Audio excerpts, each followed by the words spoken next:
esan behar dugu, oso pozik gaudela, egiten dut guztion izenean, batez ere militante asko, eragile bakoitzaren militante asko, egon ziren lan egiten jendea eramateko.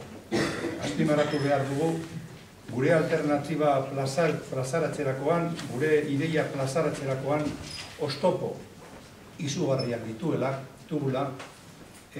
manipulazio handia dagoela, boikot informatibo dagoela, eta hori, ahaleginak egiten eta batez ere militantziarekin ari gara lantzen, eta joan zen otsailaren 25 bezala, hurrengo 29an Hego Euskal Herrian egingo dugu greba orokor bat, eta benetan oso handia izango dela greba orokor hori.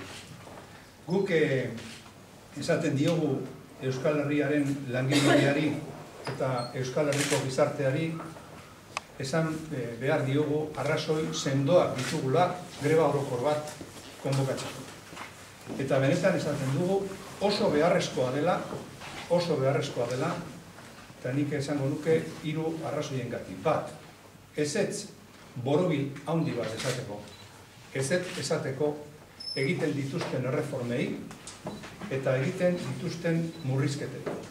Ez dira batere justoa, eta hori gelditzeko beharrezkoa da gure mugimendua egiteko. Bigarrena izango litzateke baietz esateko planteatzen dugun alternatiba.